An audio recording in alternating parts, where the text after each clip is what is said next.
Well, New York's Attorney General reportedly ramping up the investigation into sexual harassment claims against Governor Andrew Cuomo.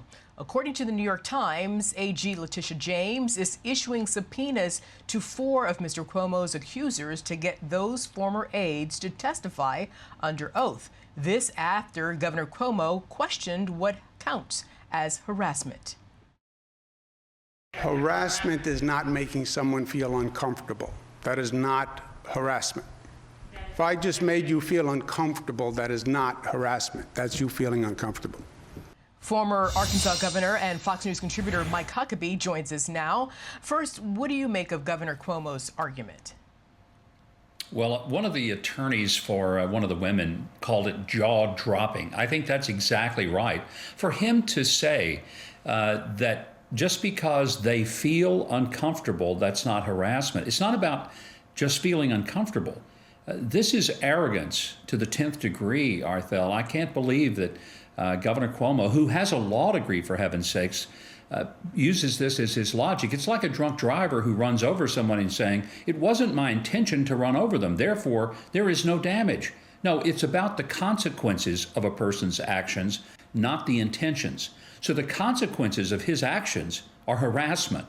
Whether he realizes it or not, that's the way it comes down. And it's absurd for him to try to make this argument that he has done nothing wrong, despite the fact that there's a bus full of women who have said he has harassed me. And what do you make of these latest subpoenas? What do they signal to you?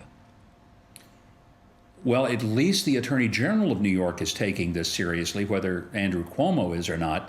And I think he's ultimately going to have to respond. He's going to have to accept the fact that what he did was inappropriate. It was harassment.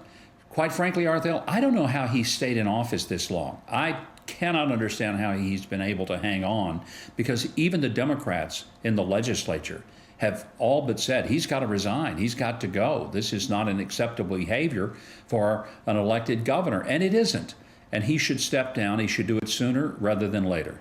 Meanwhile, what evidence or testimony would these former aides have to present? I mean, how heavy is the legal lifting for their attorneys as well? I think you have some things, photographs that have already been exhibited that are pretty evident of his touching people inappropriately. You also have their sworn testimony, and that's pretty powerful, because this is somebody, if they give a sworn testimony to the fact of what he did, and somehow he can prove that's not true, then they're guilty of perjury. So they've already put themselves at great risk, the risk of humiliation, the risk of being ostracized by coming forth. If this was one person and there was just really no evidence whatsoever, or no fire where the smoke is, that's one thing. But Arthel, this continues to happen, and increasing number of women have come forward, and what they have said tends to match with what others have said. And the fact that even some of his own staff members have made these claims, these aren't people who are out to get him. These are people who wanted to work for him. These are people who believed in him. And because of his actions, they had to step back and say, I can't believe in that. I don't want to support someone who does these kind of things. That's pretty powerful, and I think that's the overwhelming evidence that he faces against him. And meanwhile, Governor Cuomo seems to continue to do his job uninterrupted by these scandals. You say that he should not remain in office until these investigations have been fully exhausted and completed. Why do you say that? His credibility is gone. It's one thing, and I do believe in due process, and he's entitled to that, so I respect that, and I think he should have it. But there does come a point when he no longer has the confidence of even the legislature that he's supposed to work with, or the Attorney General with whom he's supposed to be able to confer and work with, when essentially the entire political apparatus of New York has decided that he no longer is fit to carry out that job.